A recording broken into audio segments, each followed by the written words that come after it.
There's one thing that scares everyone, the thought of being taken alive by a shark.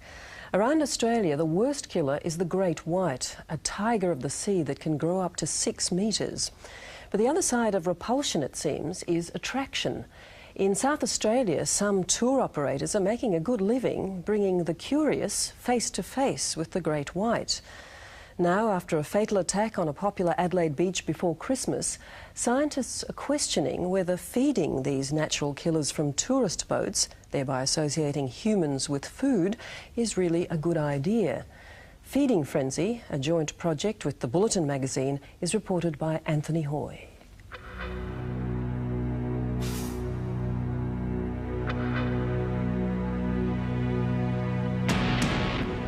You know the great white shark is the top predator on the top line of the food chain. There's nothing who can harm him. The only one who can harm him is man. It's a heck of a killing machine. It's huge. The feeling you get when they go past is a bit of a surprise, that is for sure.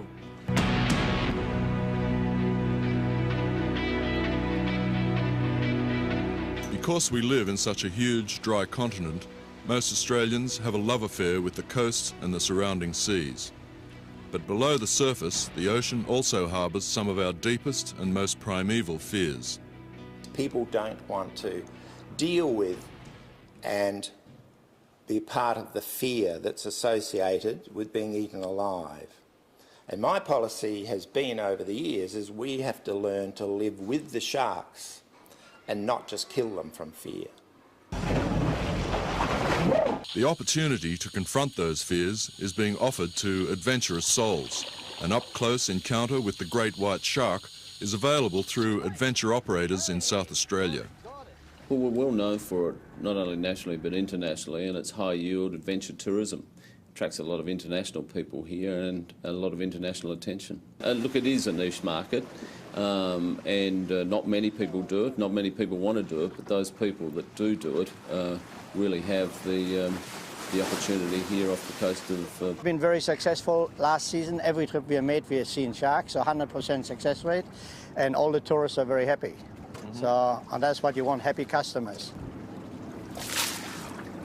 Rolf Schabaisky is an electrical contractor and tour operator who has injected over $2 million into the shark adventure business. One of 2 operators licensed for this type of encounter, Rolf has had the rich and famous jumping in with the man-eaters. My clients come from all walks of life, really. But I had some very famous people. I had Michael Schumacher here, he done it. And I had Greg Norman, he has done it. I had Pierluigi Martini, Formula One, also done it. I get many, many people from everywhere in the world. A typical tour involves a trip out to the Neptune Islands, where the sharks are attracted to the boat with burley or chum. Offcuts from the local tuna factories are offered as bait. We're 30 kilometres off the coast of South Australia in great white shark territory. New Zealand fur seals come to Neptune Island to breed and in the process attract the predators from the Great Southern Ocean. The Calypso Star brings a steady stream of international tourists to interact here with the predator. At $500 per person per day, this has become a very lucrative sector of Australia's adventure tourism market. The operator, Rolf Schabaisky, is booked solid until mid-year. There is no doubt that these close encounters with the terrors from the deep are a compelling experience. But a debate on the advisability of attracting these predators and possibly in training them in much the same way we would train circus animals or seals is now underway in the world of marine science. Can sharks be trained? Sharks can be trained. There's plenty of evidence in terms of laboratory training of sharks to discern from various colours and textures and things like that, where they can touch buttons and get rewarded, that sort of stuff. So yes, they can be. Is it true that you attract larger numbers of sharks to Australia's coastline and increase the probability of attack?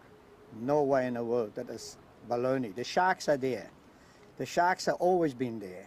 And where I'm operating from is about 45 miles out from Port Lincoln. In Neverland, there's no one there. There's only 2 islands. The next stop is Antarctica or some South Pole. So we don't attract them. The sharks have to be there, number one. Otherwise, we won't get them. And the sharks are there for one reason only, because of the seals, the puppies of the seals, and it's the food they're eating. There is a feeling from locals in Port Lincoln that the tourism activity encourages sharks, and that in turn puts people in danger. I think a lot of people are against that because they reckon we train the sharks on, to feed and all that, but it's not true. We have many other operations in Port Lincoln who attract sharks, and all the people are against that too. But it's, you know, that is close to town. We are 45 miles away. We don't attract anything to the Port Lincoln or anywhere near there. I just think it encourages sharks to interact with boats a bit more. I'm not dead against it, but I do think it encourages sharks to probably come up to a boat with a bit more confidence. You've had that experience yourself in recent times? Saw a shark 4 weeks ago whilst diving for abalone in about 40 foot of water, and it definitely wasn't scared of me. Abalone diver Dave Buckland has seen the worst a shark can do. My brother was scallop diving at Smoky Bay, which is 300 k's west of Port Lincoln, and he was in about 30 foot of water, and I don't know what happened. He was just in the wrong place at the wrong time, and he got taken by a 4 to 5 metre shark, and obviously it's been a horrible experience and something that I'll never forget, and that I struggled to get back to work for a while, but I'm coping with it now. I'd just come back to my bag, and out the corner of an eye, I saw this flash. The first thoughts were a dolphin, and I looked down. I could have just about reached out and touched it, and there was a white right alongside me. Kim Penaluric is another abalone diver from Port Lincoln. He thinks the sharks have recently become more aggressive. This is the 6th one I've seen, and usually they're a bit more docile when they come up to you.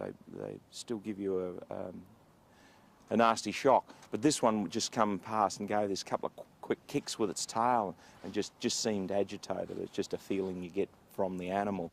Abalone divers are a tough breed. They don't scare easily, and Kim Penaluric says he's not looking for any favours. I don't think there's anything that'll ever be done, and I wouldn't really expect it. It's just a part of my job. In the bay here or off Adelaide beaches or where there is numbers of people, I really think that when one starts hanging around, the authorities should do something about it. Okay, those things here, the emergency. A descent in a cage is the safest way to meet a great white. The cage allows you to enter the shark's domain. You can watch them, and they in turn can watch you. This up-close exposure is a world away from Rod Fox's first encounter with a great white. This is our history room with a bit of some of the work we've done in the past. It features a wax figure here made by Ripley's Museums. They used the replica of the photographs that were taken on the operating table when they were stitching me up. It's a continuous reminder of how lucky I am and about how white sharks have become part of my life. Rod Fox is the other operator running Shark Adventure Tours. His mauling by a great white 40 years ago changed his life forever. I dived down to spear a fish, and I was just about to spear it when this huge big crunch hit me in the chest, knocked me through the water, the mask off my face, the gun out of my hand, and I knew I was in really big trouble. I tried to gouge around the shark's eyes as hard as I could, and it seemed to let me go. I got up to the surface, a boat came, picked me up, raced me off to hospital, and they stitched me up, and I'm here today. Shark attacks are rare, but when they do occur, they raise community alarm, apprehension, and questions about the behaviour of this animal at the top of the ocean food chain. Great white sharks eat things as big as humans every day. They eat dolphins and seals are their main food, stingrays and things like that. And the chances of shark attack, I can't believe that there aren't more shark attacks. And it's only in the last couple of years with satellite tags that we're starting to realise just they take over the whole ocean, and there probably are fewer than we thought, that they just pass through every now and again. Tagging and recording sharks is how Rolf Schabaisky and Rod Fox helped the underfunded CSIRO research programs integrate whites. But it wasn't always so. In the past, it was they who were the hunters, turning the predator into prey. Some, like Rodney Fox, there's an additional compulsion. But after his traumatic experience with the white shark, the first return to the sea was a numbing psychological barrier to overcome. He set out, as some Pacific Islanders still do when anyone is attacked by sharks, to revenge himself.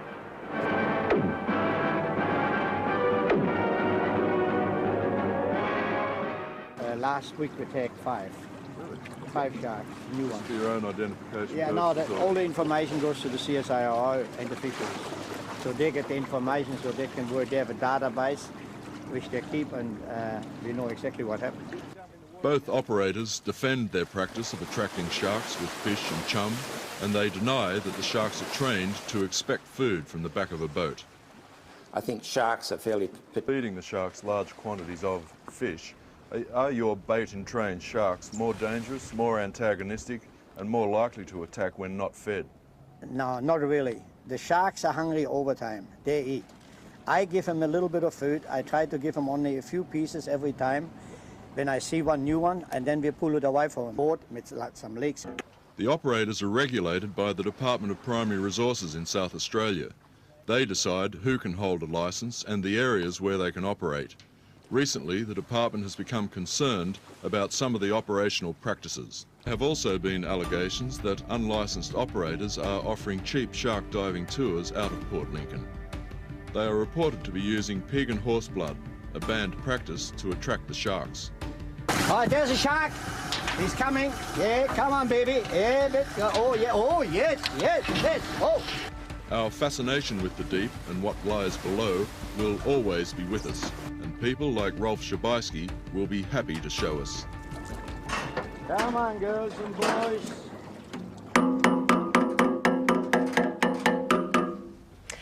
Anthony Hoy with that report, the producer Paul Steindl. And if you want to read more about the feeding frenzy of sharks, Anthony Hoy's story will be published this week.